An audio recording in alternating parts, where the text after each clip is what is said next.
Final game of the regular season, and the Sacramento Kings dominate the Portland Trail Blazers 121-82. But unfortunately, the Kings did not have full control over their destiny. The New Orleans Pelicans let all of Sacramento down, falling to the Los Angeles Lakers, which means the Kings are a 9th seed, and we are getting a Game 7 Warriors versus Kings single elimination winner-take-all rematch inside the Golden One Center on Tuesday night. You are listening to Locked On Kings.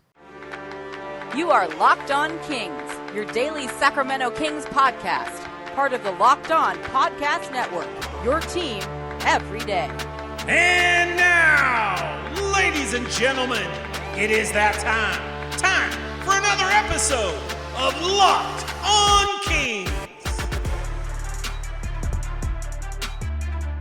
Hello and welcome into Locked On Kings, your podcast hub for Sacramento Kings coverage all season long. Today's episode is brought to you by Monopoly Go. Now, as you're going to hear in this podcast, I have a competitive side, and that competitive side loves Monopoly Go. It's the mobile hit twist on classic Monopoly, so join your friends and download Monopoly Go now for free on the App Store or Google Play Store. My name is Matt George. I have the privilege of being your host here. I'm a Sacramento sports anchor and reporter for ABC 10 News. Kings dominate the Blazers. It's basically all I'm going to do talking about this game, right? Kings destroyed Portland. They did what they needed to do. It's nice to be able to say that. Pretty much from this point on, I'll touch on it a little bit later on in the podcast because there were some weird things that were happening or happened here inside the Golden One Center in this game. I'll get to that later on in the podcast, but in reality, this game was over in the second quarter. Kings handled their business. That's all you care about this game. We all care about now the implications of this game.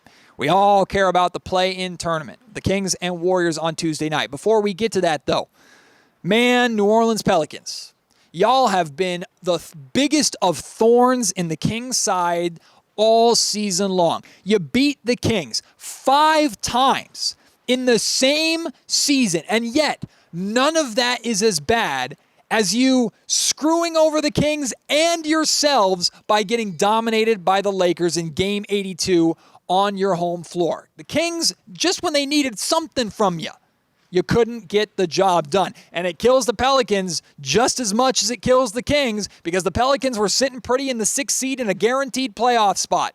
Now, because they lost and the Suns beat the Timberwolves, the Pelicans fall to 7. They have to host the Lakers again in the first round of the play-in tournament. What a disaster of a day for New Orleans, and unfortunately, the Kings were collateral damage. Now, of course, this is Locked On Kings. This isn't Locked On Pelicans. If you want to hear about the Pelicans situation, shout out to my guy Jake Madison. Why don't you check out the Locked On Pelicans podcast? In fact, Kings fans, when you're done with this show, head over to Locked On Pelicans on YouTube. Go down to the comment section and just put a little boo in there for the Pelicans. Don't be mean. Just a little boo. Let them know how Sacramento's feeling about our friends from New Orleans today. But New Orleans is New Orleans. The Kings also have to look in the mirror, right? Because they did not handle their business over the course of the season, right? Whether it was the 1-point loss the other night to the Phoenix Suns, that really stings. Or, I don't know, the 4 losses to 4 of the worst teams in the NBA. There are moments across this season that we knew were going to come back to bite the Kings in the butt. And here they are. I said on Locked On Kings, the Kings falling from 8 to 9 would be a disaster. In many ways it is. Because now the Kings have to win 2 games without losing, back-to-back games, just to have the right to play the number 1 seed Oklahoma City Thunder in an actual playoff series. Welcome to the play-in tournament. It's not going to be easy. Although, how sweet would it be, right? Not to continue to spit on the Pelicans, but in a disgusting way, in that game, which is played before Kings and Warriors on Tuesday night, we probably should be rooting for the Lakers because I'd much rather face the Lakers, who the Kings are 4-0 against in the next round of the play-in, than face the Pelicans, who the Kings are 0-5 against. So in a gross, terrible way, yeah, we're kind of rooting for the Lakers on Tuesday night. But, of course, the Kings have their own business to take care of. We're getting ahead of ourselves. It would be great for the Kings to beat the Warriors and the Lakers. How sweet would that be to knock both those teams off to actually get into the playoffs? It's very, very possible. It could happen. But there's the first part to that. which is playing the Golden State Warriors. NBA scriptwriters got what they wanted, man. Kings-Warriors rematch, one of the best series, first-round playoff series of all time last year. You're getting that again, at least for one night in the NBA play-in tournament. Yeah, you best believe that the NBA is thrilled about that. It's not going to be easy, right? I've talked to a handful of Golden State Warrior fans who are friends of mine who have said this is what the Warriors wanted. Let me address Dub Nation, because I know some of y'all are tuned into Locked On Kings podcast. I know you're either lurkers or loud followers of Locked On Kings. As much as you claim to hate the Kings and hate the show, I know you stick around, and I appreciate you for that. Little message to you. Let me talk to you really quick. You think that the Kings are the team you want. You think that the Kings were the better team for the Warriors to face in the first round of the play-in. But you're thinking wrong. You think that's what you want. I'm telling you, you don't want it. You think that this Kings team is a wounded animal. You think no Malik Monk, no Kevin Huerter. This Kings team ripe for the picking. This is going to be easy. A repeat of last year. The Warriors are going to come into Sacramento, break the hearts of Kings fans, remind them who little brother is, and send them packing for the summer. That's how you're thinking. That's how you're talking. I already see it, man. I already see it, and I get it. You know what? Have your confidence. Have your pride. Enjoy it over the next 24 or so hours. Close to 48 hours. Enjoy that. Because when we actually get to the basketball game on Tuesday, revenge is going to be oh so sweet in so many different ways. Right? Look, you call what is one of the you call yourselves gold-blooded, right?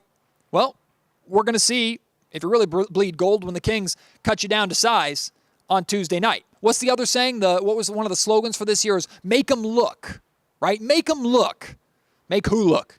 Make the national TV audience on TNT look and watch the dynasty crumble at the hands of the Sacramento Kings. It was a year delayed. A year later than it was supposed to be, but it's still going to happen at the hands of Sacramento. Kings still on the up. Warriors on the down. And finally, the Kings are going to get the revenge that they need. Look, fair and square, Warriors won last year. No ifs, ands, or buts about it, largely because Steph Curry quite literally dragged that team to a win, dropping 50 points in this building in Game 7. Shout out Steph Curry. That was an incredible performance. He's probably going to have to do it again for the Warriors to get this victory, but this time he's going to have to do it against a man named Keon Ellis. He's going to have to do it while escaping Ellis Island. Now, a lot of you, I don't expect you to know who Keon Ellis is. That's fine. You're going to learn who Keon Ellis is on Tuesday, because this Kings team defensively, they're playing on a different level that you haven't seen. Why? Because the Kings have not looked this good defensively until the later part of the season. They figured some things out. They played the Warriors a lot in the early part of the season when they were still learning, still growing. This defense is different, and y'all are going to see on Tuesday. Oh, but what about the offense? Don't you worry, because yeah, Malik Monk's out. That sucks. Kevin Huerter's out. That sucks. Y'all facing a healthy De'Aaron Fox this time. No breaking the hand or breaking the finger. Y'all getting the best of De'Aaron Fox. And Domantas Sabonis finally gets his revenge. How sweet is it going to be after all year plus the summer of hearing Domantas Sabonis can't get it done in the playoffs. Domantas Sabonis was shut down by Kevon Looney in that Warriors series. After all of that for Sabonis in one game in the Golden One Center, to put up the double-double like he always does, probably flirt with, if not get, a triple-double, hit the middies like he was doing today. You're going to give him that mid-range shot. He was knocking him down against Portland. It's like he knew that a game against the Warriors was coming up. Oh, it's going to be so sweet for Domantas Sabonis to silence everybody and to help with De'Aaron Fox lead the Sacramento Kings to this victory over the Golden State Warriors. I'll tell you what, it might be the game plan for Draymond Green to have to stomp on Domantas Sabonis again. That might be the only way that the Warriors are going to stop Domas on Tuesday. I cannot wait for it. I cannot wait. Bring on the Golden State Warriors on Tuesday night. I'm very excited. Also, real quick, just to slip it in, shout out the Golden Gate Bridge. Shout out the Bay Bridge. Love those bridges. Don't want them to go anywhere. Love them. They're beautiful. Fun to drive across. Enjoy those bridges. In fact, I think the Warriors will really enjoy driving back over the Bay Bridge on their way back to San Francisco after the Kings give them an L on Tuesday night. Today's episode of the Locked On Kings podcast is brought to you by Game Time, now an authorized ticket marketplace of Major League Baseball, which makes getting tickets even faster and easier. Prices on the Game Time app actually go down the closer that it gets to the first pitch, with killer last-minute deals, all-in prices, views from your seat, and their lowest price guarantee. Game Time takes the guesswork out of buying MLB tickets. And of course, it's not just Major League Baseball, right? Hey, you're looking for a place to get your NBA play-in tournament tickets? Check out Game Time. They're going to have killer deals on there, plus whether they're like massive stadium events, football games, concerts, or even small theatrical shows and comedy shows and things like that in your town or in your city. Game Time has tickets for them. Game Time is incredible. The deals that you're going to get are truly second to none. I've experienced it firsthand. Actually, when the Kings and Warriors played in San Francisco during the playoffs last year on one of the off days, I got some tickets last minute on Game Time to watch the San Francisco Giants play. The deal was absolutely incredible. Plus, they have the best view from your seat photos that you're going to get everywhere or anywhere else. You can see exactly what your view is going to be, from the nosebleeds of the biggest stadium in the world to front row here at the Golden One Center. You're going to get as best of a view as you can possibly get, so you know exactly what you are buying. Go to GameTime.com and take the guesswork out of buying tickets, or download the Game Time app, create an account, and use code LOCKEDONNBA for $20 off your first purchase. Again, terms apply. Create account on Locked On NBA. Download the Game Time app today. Last minute tickets, lowest price guaranteed. Today's episode of the Locked On Kings podcast, like I said at the top of the show, is also brought to you by Monopoly Go. We've all been there either as a player or as a fan. It's halftime and the scoreboard, it's not looking good. You're feeling low, not sure that your team can pull out a win. Then when you dig deep, lift your head up and say to yourself, time to get back in the game, pull off some bank heists, and take as much of my friend's money as I possibly can, that's when things start to change. That's right, the smash hit mobile game Monopoly Go lets you compete with your friends to get the most riches and the biggest empire. It's the Monopoly that you love, but on your phone, anytime, with tons of new twists, including leaderboards to compare your progress to your buddies. There's so much to do. You can play on countless dynamic Monopoly boards, make your friends bankrupt by smashing their landmarks with a wrecking ball. You can charge other players rent for your iconic properties. You can even work with your friends to crack open community chests and in tournaments to get extra rewards and climb up the leaderboard. So get back out there, put on your game face, and download Monopoly Go. Now free on the App Store or Google Play. All right, I had my fun with Warrior fans. In all seriousness, it's going to be a really, really, really tough matchup for the Kings. I also think it's going to be a really, really, really tough matchup for the Golden State Warriors. In many ways, this matchup, true to form this season, 50-50. Kings win 2, Warriors win 2. Goes to 7 games last season, right? I mean, Kings and Warriors games just feel like a coin flip, which is terrifying when one loss and your season is over. So both teams should be confident in their own right. Both teams should look forward to the environment and the great atmosphere of this game. But both teams should also be nervous as well. And I don't expect that the Golden State Warriors, from what we saw earlier this season, the Golden State Warriors from what we saw from the playoffs last year, I don't expect that to be the same team and to get the exact same looks this time that the Kings got before, right? I know Steve Kerr, I know that team, they're going to change things up. Some things I do expect to be the same. I still expect Steph Curry to be the absolute Hall of Fame superstar that he is, right? And he is a guy that you can't really stop. You just got to make their life as difficult as possible. And that's truly going to be Keon Ellis's primary job in this game, chasing Steph Curry around as much as possible, right? There's that element of it.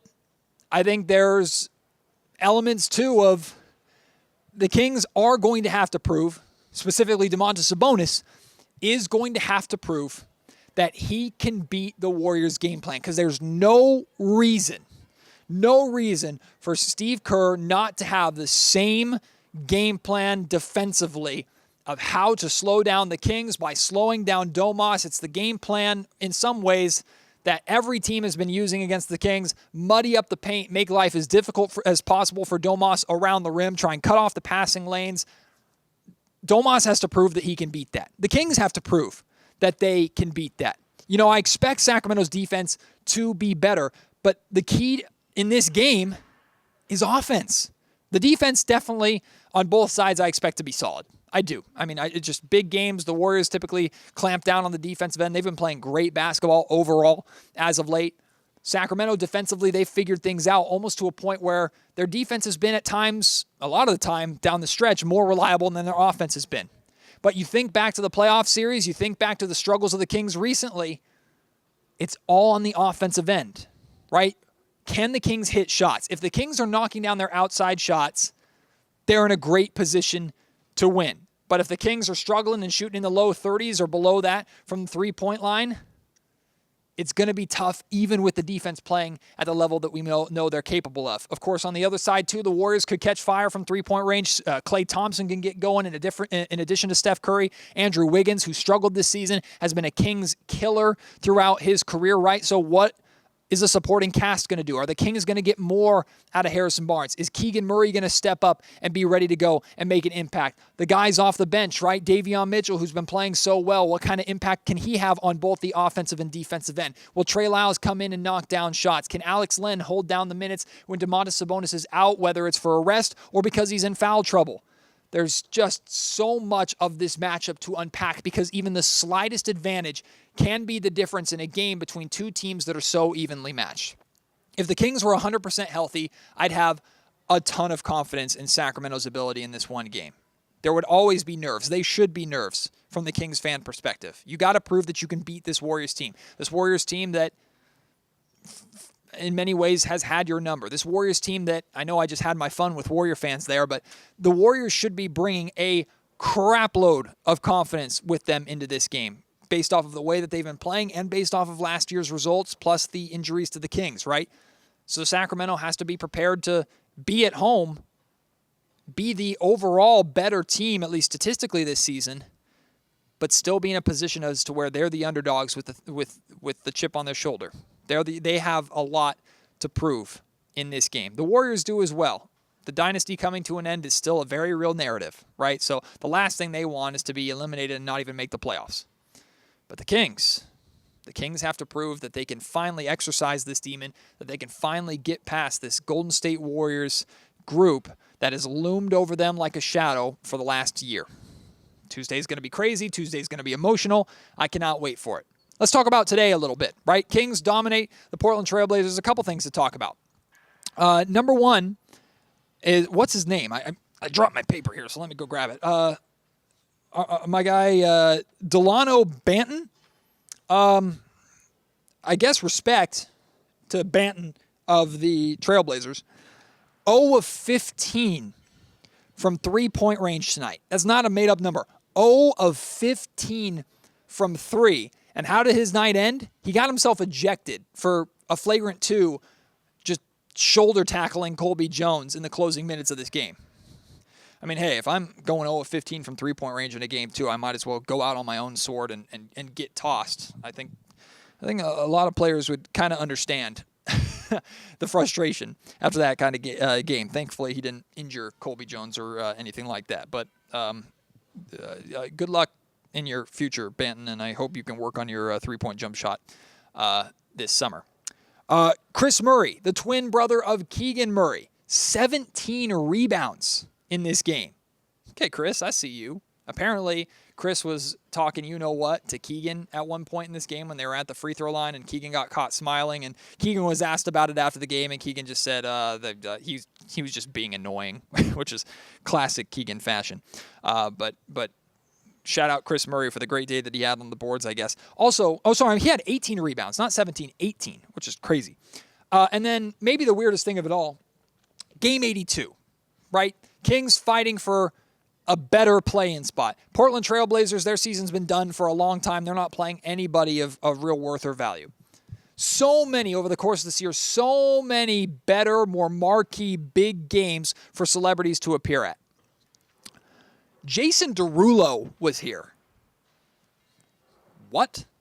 And I guess nobody noticed until the fourth quarter because that's when they announced that he was here on the fourth quarter. I don't know if he was sitting courtside next to Vivek Ranadive for the entire game add Derulo, I guess, to Vivek Ranadive's weird Rolodex of celebrities that he knows. I don't know why Mr. Derulo chose this game to come to. I guess glad he got to see the beam. Glad he got to see a win. Glad you showed up, Jason. I don't know if you are a Kings fan or care about the Kings or care about NBA basketball. It's just the weirdest. We've had some weird celebrity sightings here in Sacramento this year. We had a random, 3 random NFL players, none of them from the Sacramento area showed up earlier this season. It's one thing for Niners to show up, which we get from time to time. But for it was a Carolina Panther, a Kansas City Chiefs play. It was just random. We get some weird celebrities coming through Sacramento to watch Kings basketball. Jason Derulo might be at the top of the list. Really weird, but I guess Jason Derulo, Chris Webber, and Vivek Ranadive all got to light the beam together, so that's awesome. Hey, speaking of Chris Webber, C-Webb has been in town as part of his book tour. I got the opportunity before today's game to spend about 5 minutes with C-Webb and interview him and talk about his love for Sacramento, talk a little bit about his book, talk about Arco Arena not being there. I want to play that interview for you here to wrap up this podcast. That's coming for you here in just a second. Today's episode of the Locked On Kings podcast is also brought to you by PrizePicks. PrizePicks is America's #1 fantasy sports app with more than 3 million members. It's the easiest and most exciting way to get in on the action while you watch your favorite sports and players. You just pick more or less on 2 or more player stats and watch the winnings roll in. It has been a successful season for me playing PrizePicks here following the Sacramento Kings season. I think 700, I have it here, $743 that I've won on PrizePicks this year alone. It's been so much fun to partner that with my casual and professional Kings viewing experience or NBA viewing experience. Of course, you can do PrizePicks on Kings basketball games, on any of the upcoming play-in and playoff games, on MLB baseball. You could do it on the Masters tournament and these marquee major golf tournaments that are going to continue to go on this year. When the NFL is back, soccer, does not matter. There's so many ways for you to play PrizePicks. Plus, they have just unbelievable offers, unbelievable deals, things like Taco Tuesday, where they give you discounted stats on certain players. For example, Luka Doncic might be more or less than 27.5 points. Well, on Taco Tuesday, maybe that drops down to 21.5. Well, for Luka Doncic, 21 points feels like easy, right? You also get these incredible deals where you can, you make a $20 entry, and if you lose, you get your money back, $20 in promotional credits. It's like a free play, right? But if you win, you keep all the money that you make. And again, you can win up to 25 times your entry. Or if you play with the Demons, which are a little more risky picks, you can win up to 100 times your entry. Download the app today and use code LOCKEDONNBA for a first deposit match up to $100. I highly encourage you to go and check out PrizePicks. Have some fun playing PrizePicks. Pick more, pick less. It's that easy. Like many of you, I grew up a diehard fan of the Sacramento Kings. As a kid, I would watch the Kings in the late 90s and early 2000s in Arco Arena be the greatest show on court, one of the greatest teams to never win a title, right? And, of course, Chris Webber was the center, not the center position. He was a power forward, but he was the man on that team, the king of kings in so many ways. I idolized Webber growing up. For the first time in my professional career, I got to interview Chris Webber. Spent some time with him before tonight's game. I apologize about the lighting. It was done here where he was doing his book signing for Kings fans. Lighting wasn't very good. I tried to clean it up as much as possible, so the lighting is not great. So I apologize to you viewers out there, but the audio is great, and that's all that matters. You can hear Chris Webber answering questions about Sacramento, talking about his love for Sacramento, and so much more. So please enjoy my conversation with C-Webb. Well, first off, you see this row of Kings fans when you walk up. I imagine that never gets old, right? It never gets old. I mean, last night I was at the Rivercats game. It's raining, it's cold before the game. It was nice during the game, and some people came out and supported a bunch of people. And look at this line here. So, man, it feels so good. I mean, you call Sacramento a home, Definitely. And you've called it for so long. What about this still feels like home for you? Or, you know, people, when they come home after being away for a while, they say they fall right back into the same routine. Is it like that with you when you come back to Sac? Definitely, because of the culture. The people haven't changed. So as long as you come back and you see the same warmth, see the same love from the people, it's wonderful. And so for me, I'm here a lot more than maybe people know, but I'm going to start letting people know that I'm here a lot more than I have been because it's awesome being here. Got to let the people know. One of the things Sacramento loves about you is you always wear Sacramento on your sleeve, right? And you know how proud Sacramentans are. There are a lot of misconceptions about Sacramento outside of Sacramento. What are some of the most common ones you hear, and what do you tell people about this city when you get the chance? I tell people first about the city that, listen, the fact that you don't know Sacramento is kind of going over your head. It's a community that you need to meet to understand how serious it is. And that's the whole Bay Area, but Sacramento represents that. And for me, what it is, it's the people, it's the community, it's the number of trees, it's the restaurants, it's everyone. It's the fact that we're the capital and we make things happen. But really it's just the fact that Sacramento people are some great folks. There's a lot of love here. And if you ever want to have a good time, feel good, have fun, have peace, have quiet, have loud noise, you can find it all here in this area. We've been talking to some fans about what they're excited about from your book, and they're just excited to get into the mind of Chris Webber. One of the things I want to know about the mind of Chris Webber is, there's 30 NBA teams, right? And there are names or players associated with each team. Kobe with the Lakers, LeBron with the Cavs. For the Kings, it's Chris Webber. What is that like to you to know one of 30 teams and your name is attached to that? It means so much to me. And for the fans out here to let you know how much it means to me, it is so crazy because I know guys with championships. I know guys that have played in bigger cities, larger markets, and they would trade the love that I have in Sacramento for all of their accolades. That's how serious it is because you can win a chip and be forgotten in a community. Sacramento, you're not going to be forgotten, whether it's me, whether it's Scott Pollard, whether it's Jay Will, whether it's, any of us. And so that's what I love about it. Sacramento, we put so much into Sacramento, but Sacramento put more into us, and so it's a mutual feeling. Well, you walk into Golden One Center, you see your jersey up in the rafters, but now you walk around the team stores and you see your book available for sale in the Sacramento Kings team store for all these fans to go out and get. I'm not going to ask you which one is cooler necessarily, but what does that feel like knowing the home of the Kings represents you in so many different ways? It feels so good. I have 6-year-old twins, and I show them the games, and they say that's Daddy's team, and so they get it, and that's awesome. But here with the book, the reason why I'm so happy is because Sacramento was the culmination of faith, perseverance, and it was so important in my life, and I hope that they see how important it was in my life because the rest of the world has acknowledged it, and I wanted to give Sacramento some love. I got one more for you and then get you to your people. Yeah.